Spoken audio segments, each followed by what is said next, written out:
testate succession. Testate succession is where a person dies having written a will. A will is a document where a person expresses his or her wishes on death. So the advantages of a will is that, okay, before we come to the advantages, is that a will takes effect after death. It takes effect after death. And the advantages of a will is, number one, you are able to maintain control of your property even after you are dead. Number two is that you avoid the rules of intestacy. Number three, you can appoint your own administrators or executors who will administer your estate on death. Number four, you can even appoint guardians. If your children are minors, you can appoint guardians who will take care of your children.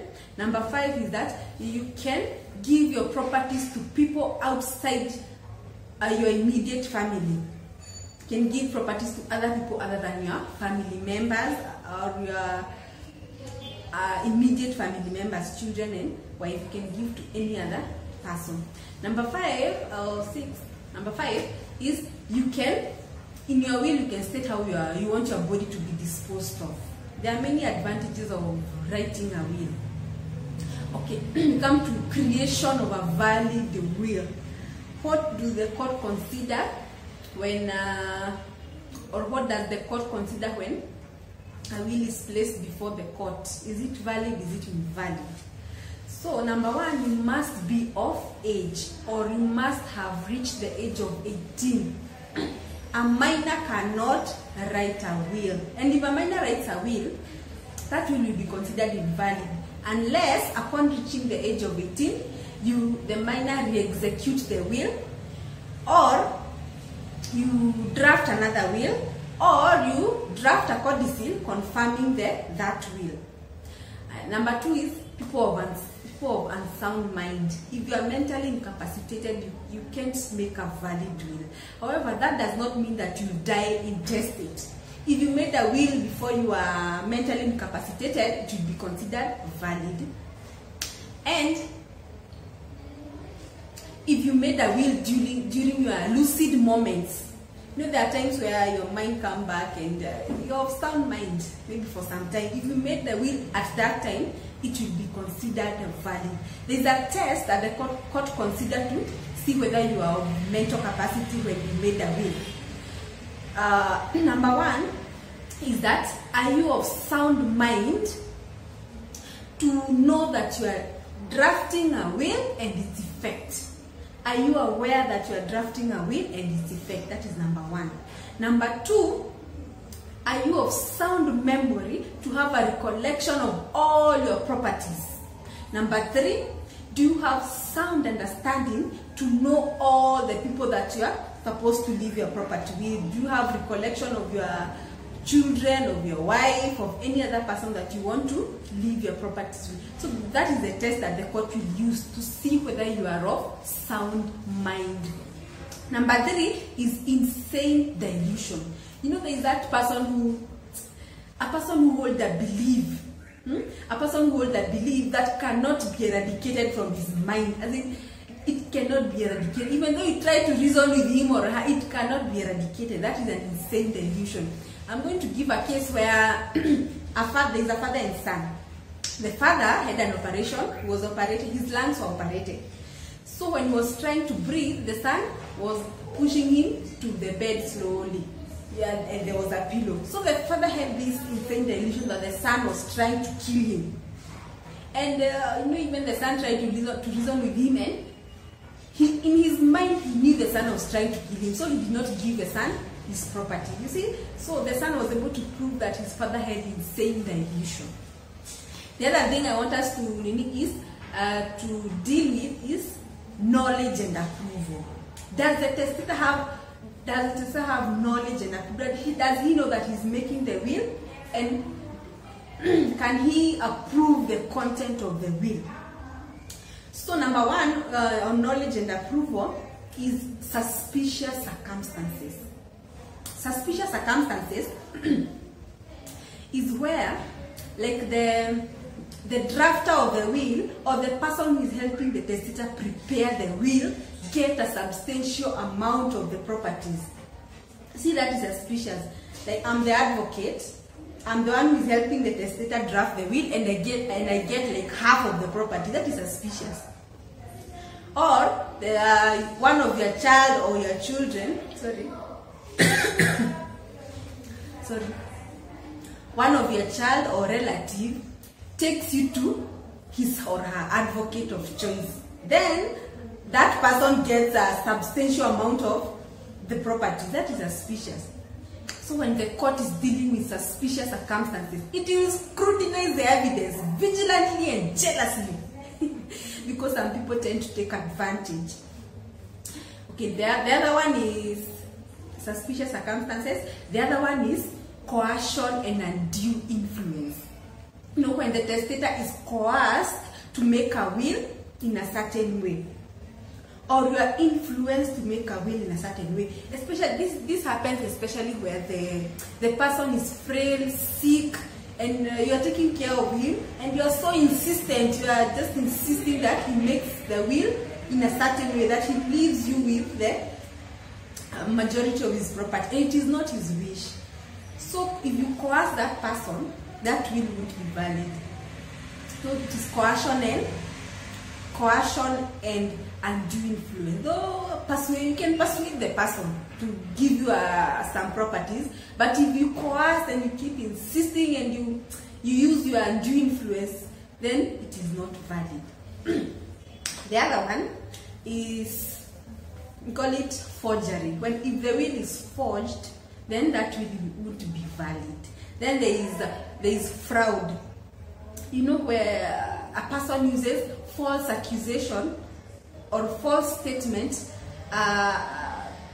against a person, maybe claiming that his character and conduct is not good. Then the testator leaves that person or does not give that person property, or gives you some properties based on that false accusation or false statement that you stated on another person. Like, you make a false accusation on another person. So the testator won't leave the properties to that person, or won't even give his properties to that person. You see, you're making a false accusation for your own benefit. That is fraud. There are other many examples, but that is a big example. When you're given properties, or someone else is not given property based on a false accusation on his character or conduct that you made to the testator, that is false accusation. Then yes, so that is those are the some of the things that make a will to be invalidated by court. So that is some of them. Okay, so I want us to deal with now the will. In Kenya, I'm going to be dealing with several types of will. The first one is a written will. A written will. When it is written, according to Section 11 of the Law of Succession Act, the Act does not specify what the kind of written or what written is. So it can be handwritten, it can be typed, it can be printed, it can be any other, as long as it is written. And you can write a will in your own language. If you are a Kikuyu, write it in Kikuyu, the one you can understand. If you are Kalenjin, if you are Luo, if you are Pokomo, just write in your language. You can write it in any language. It will be translated. It will be translated. According, there is a probate and administration law provide for the translation of the will. So write it in the language that you yourself understand. So it must be written. Number two, a will has to be signed. Signature, it can mean a mark, or your sign, or your name, or a rubber stamp with your name. So anything, any mark will be considered as your signature. There was a case where a mother drafted a will, and at the end, instead of signing, she stated, "Your loving mother." The court considered that as a signature.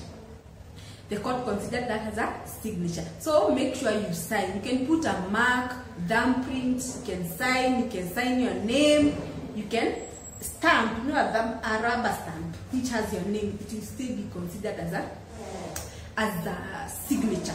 Another thing, there is a situation where the testator is too weak, or he's too sick, he or she is too sick to sign for himself. So as a testator, you can appoint someone else to sign for you.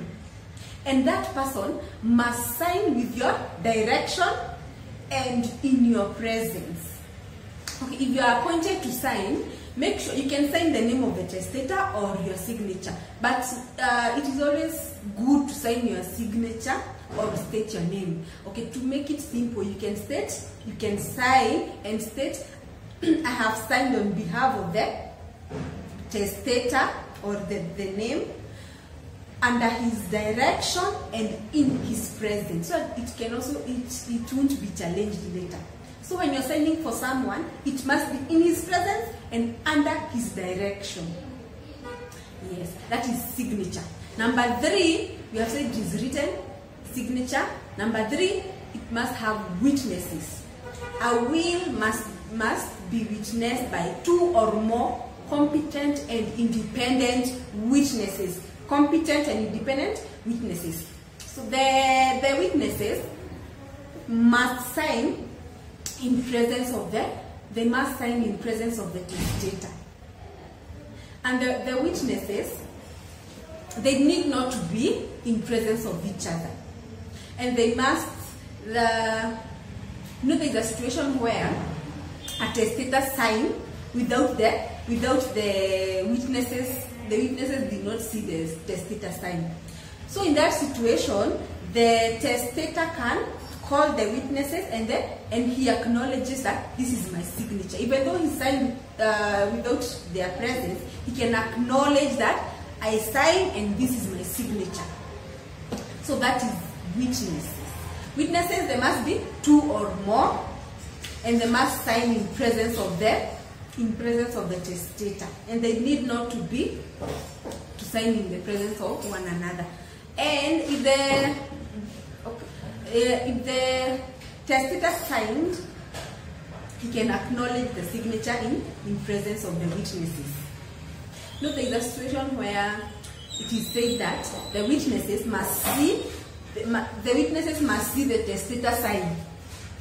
But you see, then again, it is conflicting. They are saying that the witnesses need not to be in presence of each other. You see, the testator can't sign several, like 3 times. So that is conflicting. I think it is conflicting because they have to say the witnesses must see, or they must witness the testator signing. On the other hand, it is saying that they need not to be in presence of each other. So, testator can't sign like 3 times, you see. So that is conflicting. But there must be 2 or more witnesses, and the witnesses must know or must understand and be aware that the testator is drafting a will. Drafting a will. And if the testator signed, the testator can acknowledge his signature. Number 4 is attestation. The witnesses must attest. They must sign, and they must sign in presence of the testator. Each one of them must sign. They must put their mark or signature or their name to show that they sign. The rationale for this is to ensure that upon the death of the testator, they can be able to tell what happened. They can be able to tell what happened. They can go to court and say this is what happened, and he signed. They can be able to say what happened. And there is a situation where a beneficiary signs. If a beneficiary signs, it must be attested by 2 or more competent and independent witnesses. So a beneficiary is someone who is if you have been given properties by the testator, you can't sign. But if you sign, your signature must be attested by 2 or more competent and independent witnesses. I hope you understand there. If a beneficiary signs, a beneficiary is someone who is benefiting, or who is being given property by the deceased, if he signs, then that signature must be attested by 2 or more independent witnesses. That is a written will. Number 2, we come to an oral will. An oral will is where the testator orally makes a will. But the oral will, in an oral will, the testator must, he must die within 3 months. He must die within 3 months. An oral will, the rationale for making an oral will and why it is stated that the testator must die within 3 months. If the will is to be valid, the testator must die within 3 months. The rationale, number 1, is because the information can be forgotten and misreported. That's why it is given 3 months period. The other rationale is when you are making a will, an oral will, you are in a state of panic, fear, anxiety. Like you're going to die. When you are sick or you are having something bad and God, I'm going to die. Let me just make an oral will. You're in that state of fear, and in that time you can make irrational decision. So that period of 3 months, if you don't die within the period of 3 months, at least you can reconsider and draft a written will and even change that decision that you made. You see, when you're in a state of fear, panic, anxiety, you can be rational. You can make decisions that if you are normal and you are in a normal state, you can't make. So those are the rationale. An oral will is only valid if the testator dies within 3 months. If the testators die within 3 months, that is an oral will. There's a situation where the testator, of course, he's stating the oral will and someone else is writing. It will still be considered as an oral will. Yes. Of course, there is an exception to oral will, and this is the privileged will. Privileged will is where a will is made by a person in active service, like KDF, those people the military, those people who are always in danger, they are going to fight.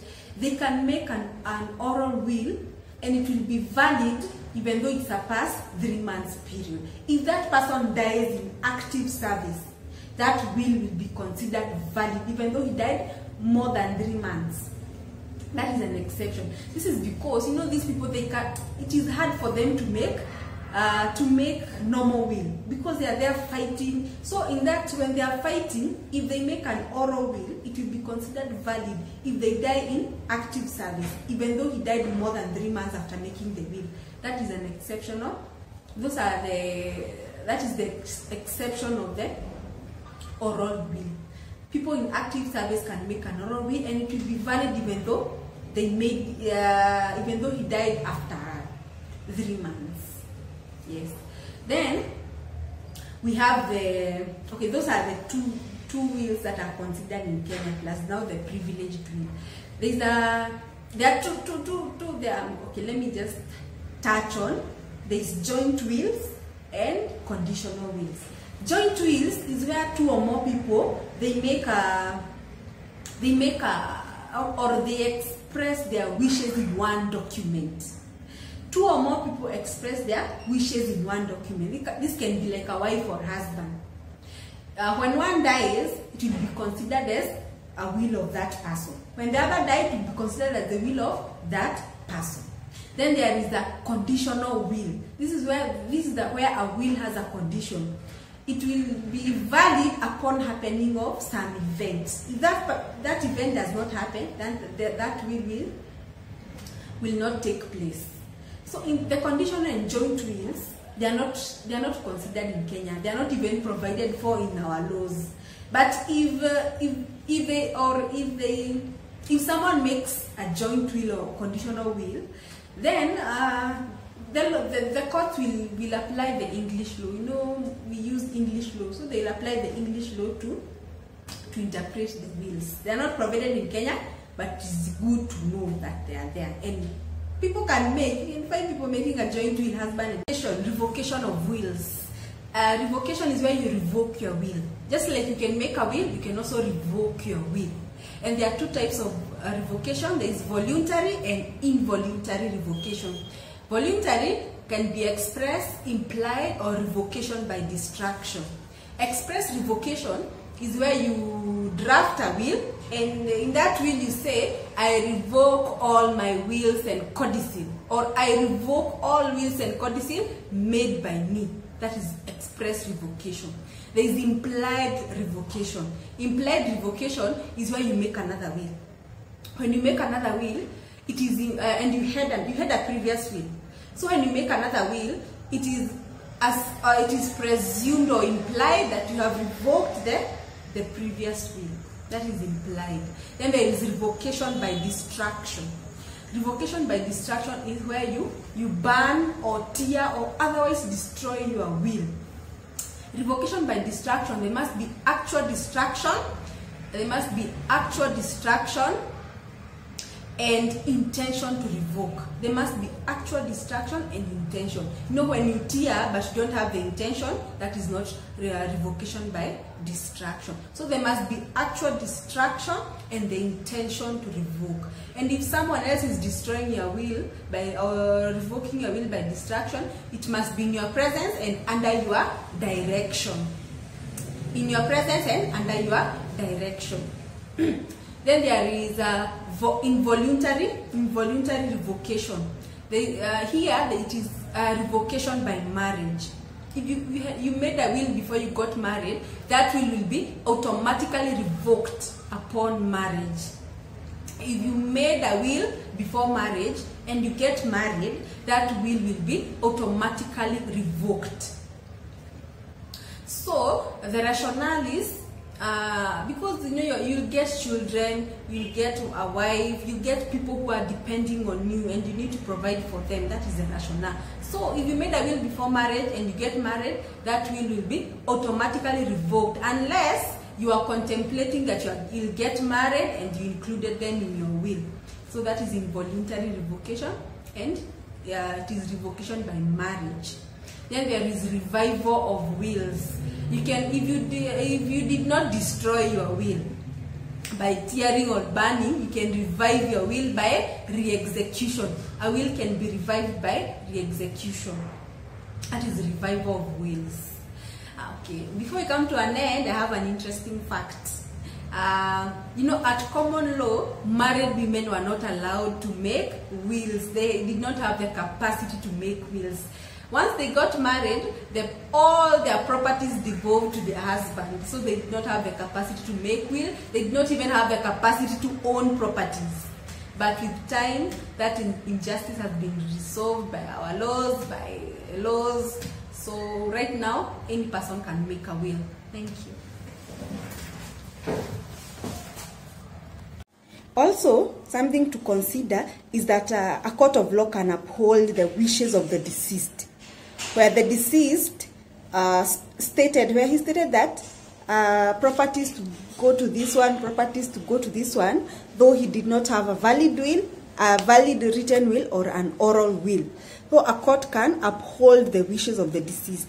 To support that, I'm going to rely on the case of, it is called in the real estate of Silas Njokewero, alias Cyrus Njokewero, alias Njokewero. It is a 2018 matter where the Justice A. Sheila stated, okay, and I'll quote, but the provision therein is that the deceased wishes can only be upheld if they found to be fair and not discriminatory.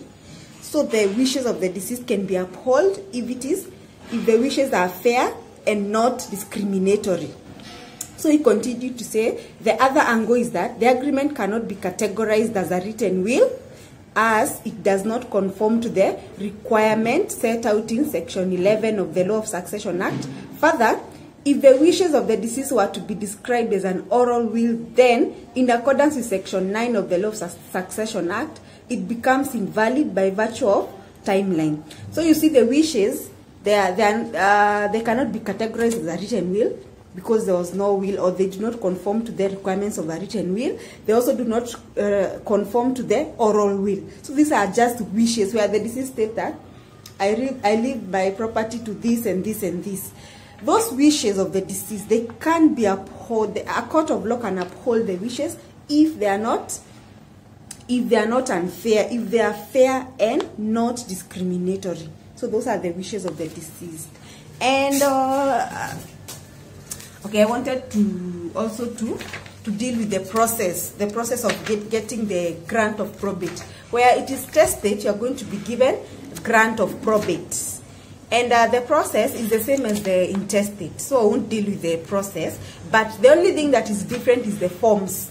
The forms are different. The process is the same with the intestate, but the forms are different. So, so these are the requirements for the written will. There is a petition, P&A 78, where the testator named an executor, and P&A 79, where the executor is not named. Then there is affidavit. Of course, you have to bring the original will and copies and all these requirements. All this, I'm going to just take it.